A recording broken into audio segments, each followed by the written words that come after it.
All right, so welcome to common mistakes business owners make when it comes to buying cyber insurance. Let me make sure my screen is still sharing. Everyone can see the screen? Thumbs up. All right. And also, as far as chat goes, a good place for questions. If anyone, if you could locate the chat at the bottom of your screen, just make sure you pull it up there and give me a little thumbs up, okay, or whatever in there. That make sure that you're able to find it. Oh, and we got one more joining here. 1 second. So yeah, common mistakes business owners make when it comes to cyber insurance, and I'm going to go 5 biggest here and how to avoid them. First of all, grab something to write with. We're going to be going through this, so let's dive in. But why the heck do you care what I have to say? First, our security team has audited over 2,000 networks in the past 12 months, and I can tell you where people are going wrong and when it comes to protecting themselves and being able to make sure their insurance policy covers the attack. And our security team is on a mission to help protect 1 million people, and this, and this is what we're doing to pass that along. Some education like this. Also, a little bit about myself, my background, why I have the authority to speak on this as well. I've done plenty of speaking, and we are doing the webinar series as well, ongoing. Have engaged in articles and writing of books on the subject, and very involved in the community as well. My background, 23 years in the business. The computer business, Groff Network, started in 05 before anything was even known about before managed services was a thing, and before cybersecurity was even, the term was coined. It was information security at the time, but my target audience at the time didn't really care. The small business definitely was not on the radar at the time. So computer consulting was what I did. Then I bought somebody else's IT business, became a business owner, went from sole prop to business owner. And then about 2009 is when we entered into managed services, and really started looking at what can be done with the power of automation and centralized console control, patching, all those sorts of pieces. And then found out pretty quickly that that's all the further everybody went with their managed services, and there's so much more. There's a completely more robust process that can be developed and followed, which some peered with from across the country, across the world, and we coined that technology success to differentiate it from managed services, which ends up just being monitoring and patching. Sure, it's more proactive than manually patching every computer, but it's a lot better to actually see the trends and do the maintenance manually, the things that you can only do manually, hands-on things that you can only be done with hands-on. It takes effort and time and dedication. So that's what we've been doing lately. So my personal mission: positively and directly impact and protect 250 small and medium businesses and organizations through our proven and secure process. This has a really big impact. Obviously, their clients, but their employees, their families are impacted in that. And I really believe that the small and medium business is and has the greatest potential power for good, and is also one of the most nimble, capable structures, I think, in our society that can move and make this kind of impact. So, all right, before we get too far along, I know some of you might be thinking yourself, I'm running a small company or small organization, I don't need ransomware or cyber insurance. Maybe you're saying yourself, I never see small businesses in the news. And why do you think it is? Well, I mean, the big ones just kind of make the news, the Ubers and the Targets and whatnot. But I do have an example from the security team recently, months, if not weeks ago. This was actually a story from there. So literally a small law firm, 2 computers, and some data in the cloud, that was it. But they were still ended up being down for 7 days, and they still ended up having to pay the ransom. The hackers went in and made sure they couldn't get it back without paying the ransom. And it wasn't just any ransom. Like, they knew exactly what was in their bank account. They asked for what was in their bank account. Like, they were in, they watched, they watched the emails, and they figured out what the payroll was. And so that's exactly how cyber criminals are taking advantage of our small firms simply don't have the tools to know that, you know, someone might be in their environment and somebody might be watching. And then the last thing that is done is asking for a ransom after all the information is gathered. Maybe information gets exfiltrated and the like. So even the small businesses are being targeted. I literally saw it in the past week. A few clients got targeted on some phishing emails. They were tricked. They clicked. They entered a username and password for their email, and they all of them realized it right in time, very quickly. We still had them engage their cyber insurance carrier and legal and in forensics.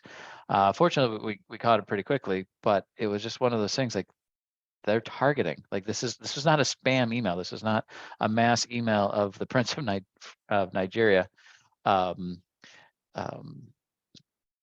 you know, asking for, you know, $10,000 so he can give you $1 million. Like this is they knew this, you know, a lot about this organization and even about the individual to try to get them to click and do it. So it's relevant for everybody right now. All businesses are at risk. You know, whether you're in the cloud, whether you have servers, whether you don't have servers, even if you don't think you need your data, like, we can get by without, you know, our servers or our data. Everybody has to, you know, deal with the risk. And those that are getting, you know, ransom, they end up having to pay it just because of the processes that aren't followed. And that's what we're going to talk about today. Some of the things that you need. Even that small law firm, they did have backups. They were swapping out kind of thing, but they still had to go through the event and pay. So what can you do? So one way obviously is you transfer the risk, right? Transfer the risk to an insurance company, like car insurance, but be careful.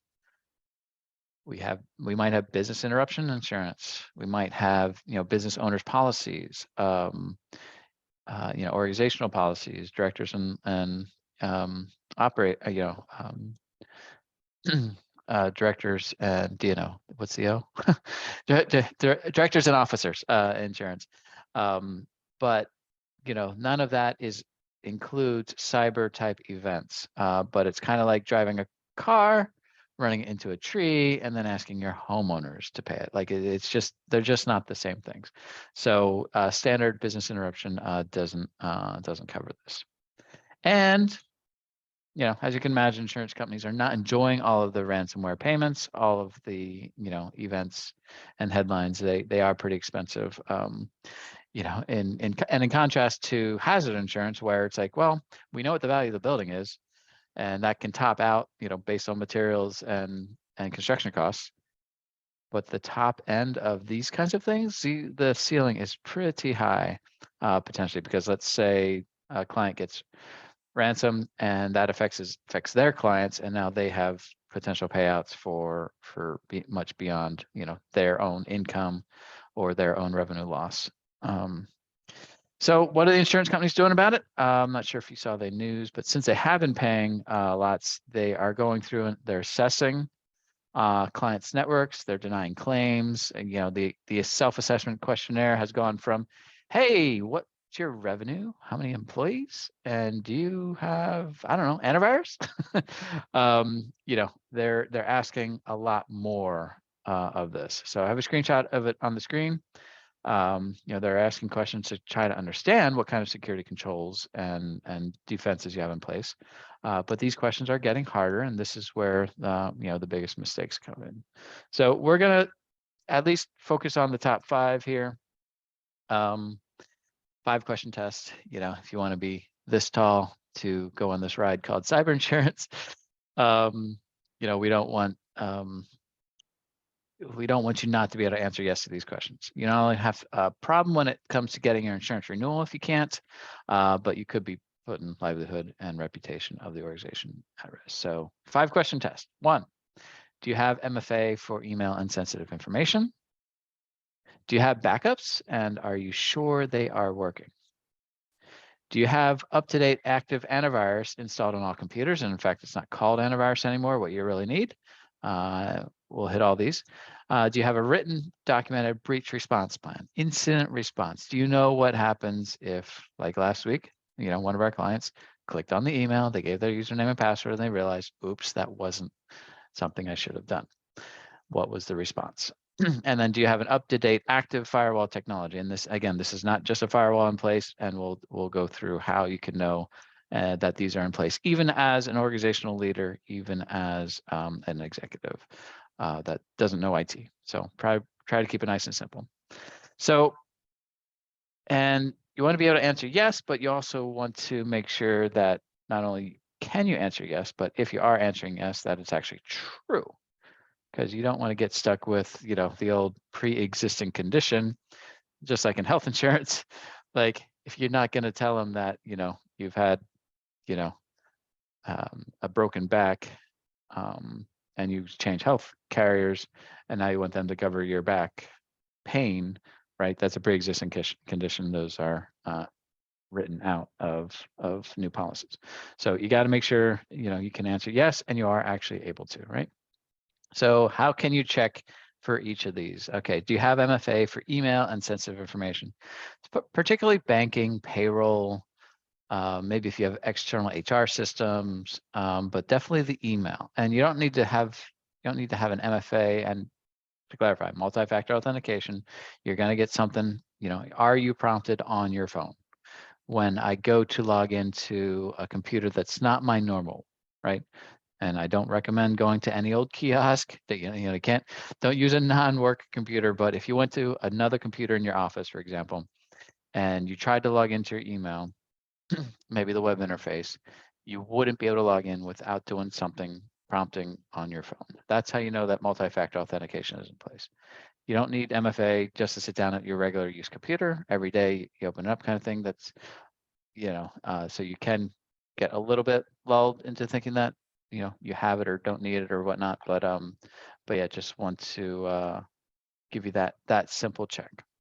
Are you prompted when you log in elsewhere? Next, do you have backups, and are you sure they are working? As in, do you test your backups? A lot of people have backups and they're like, yeah, we restored a file. This goes beyond that. Yes, restoring a file tells you that a point in time entry from the backups work, but this is more about, do you do maybe a fire drill? Like, let's pretend the server or the cloud is down, or all your data in, Google Drive, Microsoft OneDrive, any of those sorts of things. Let's pretend it's all ransomed. How are you going to get your data back, right? So run through that, even if it's a tabletop, but you still need to run the backup process, restore process, to see if, all right, is everything there? Is it accessible? Some of the server backup solutions, the better ones, they can do screenshots of a test boot of the server in the backup every night, and that screenshot can get emailed. So there's some better systems out there. If hopefully there's no tapes out there anymore, but usually there's hard drive cartridges. Again, you got to go through the process of loading it somewhere. Ideally, maybe you can do a virtual server, alongside your actual server, just to see if it actually boots up. So testing of the backups, whether it's data in the cloud or on a server. Do you have an up-to-date active antivirus installed on all computers? First of all, 20% of networks have missing antivirus. I forget where that piece came from, but go to the bottom right-hand corner of your screen. Easy way to check. Hover over each of the little icons you're looking for that says antivirus or endpoint protection. And if this is your personal computer or home computer, I do strongly recommend getting whatever the highest level is of that brand has, because that's how you get the next level protection. They are in the business environment. It is being called now endpoint detection and response. In fact, that's what the insurance companies are asking for, EDR. And there's some solutions available that are more managed. Those are MDR, and there's other XDRs as you go. But this new stuff used to be called next generation antivirus. And basically, if you think about it, antivirus, just like our antibodies, is based on a code on what already happened, right? It takes the code of the virus and it knows how to respond and create the antibodies necessary.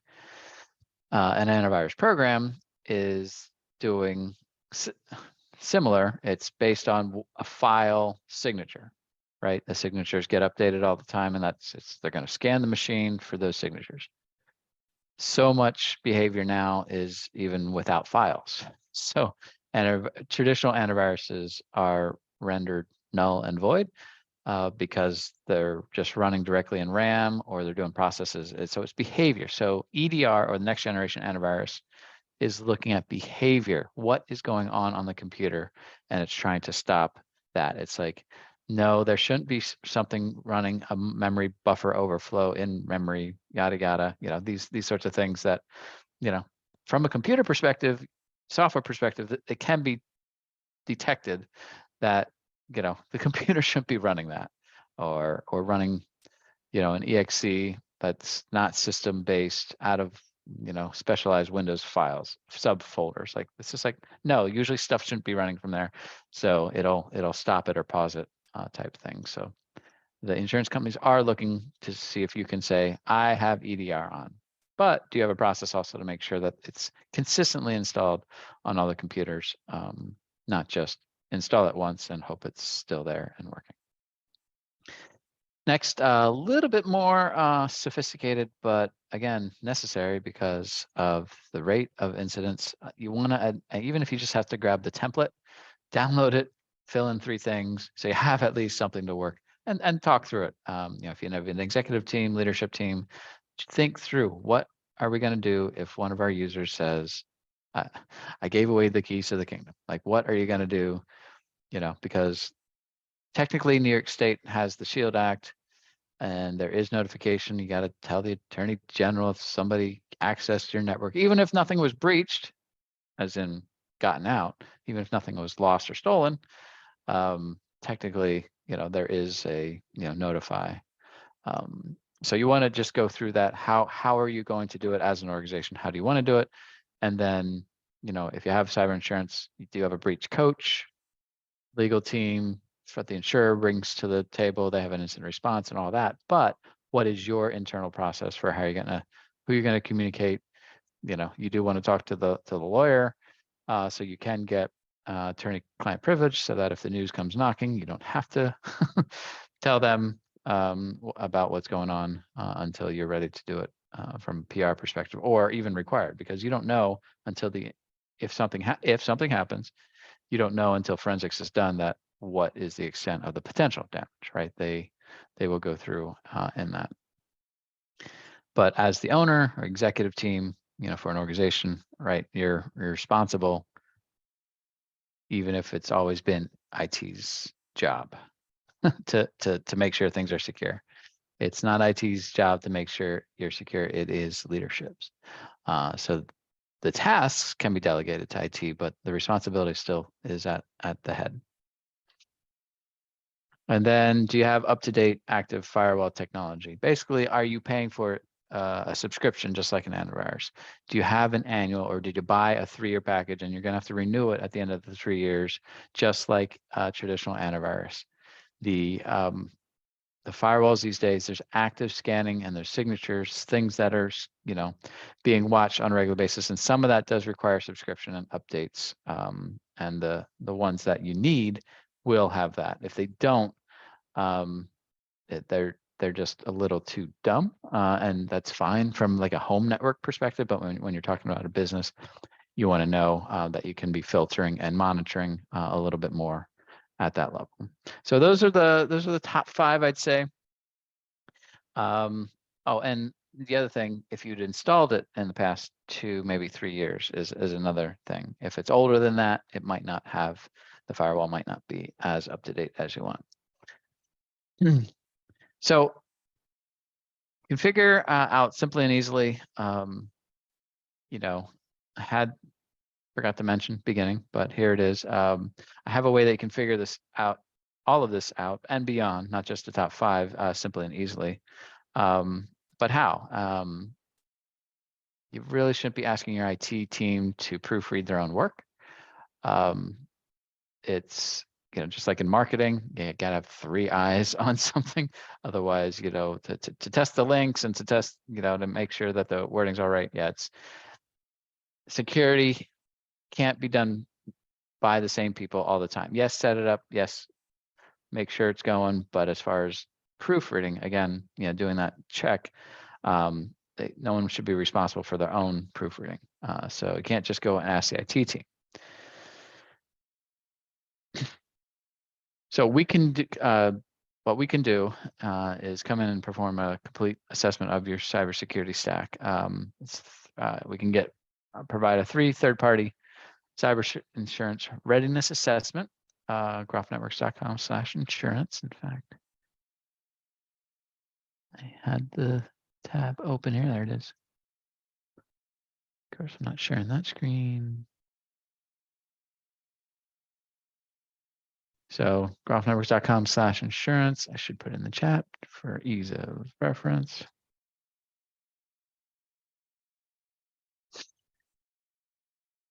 And just a quick, name, company, email type of assessment gets you in queue for that. Now, but are you the right person for this? I know you might be thinking, this is not my job. But here's the thing, keeping your company secure is everyone's responsibility, even if it's just taking the simple steps I shared with you earlier in the lesson. And next, you might be thinking, I'm already protected. I have someone that does this. But are you absolutely sure you are completely protected from ransomware and hackers? If you'd love to be able to say, yes, I am secure, I have a simple step for you. And then, of course, you have to get your IT department involved, your outsourced IT company or IT guy. It's really up to you. If you'd like to know how they are actually doing, you can do the evaluation without engaging them. If you'd like to give them the chance to prepare themselves, then by all means, let's get them engaged. But do you think that the hackers really give the heads up to the IT team before they prepare to hack your network? So you kind of want to follow the same routine to see how it really goes, right? So the recommendation might not be to engage them, just to see, yeah, sure, after the fact, as far as recommendations and whatnot. And then actually you won't need administrative credentials, which is one reason why the IT team usually has to get involved in these sort of assessments. But the tools that we're using these days, we actually, don't need that anymore to at least get, again, what the level of the hackers are doing. And bonus, we won't need to install anything. So we'll analyze the network, meet with you, review the results, give you simple steps you can take to protect yourself and your data. Again, insurance. And then what's the catch? We can't do this for everyone. We only be able to do 2 more free assessments this month. And anyone after the first 2, I mean, I can put you on a wait list kind of thing. Can pay for the assessment potentially, but usually we're doing these for like between $5,600 and $8,600 for this type of analysis. But why am I doing it for free? Again, part of the security teams, they're on a mission. We're on a mission. I'm part of this group to help protect 1 million people, and this free analysis is part of that mission. And then make sure you have all of your ducks in a row, or get a list of the items at least to improve. groffnetworks.com/insurance.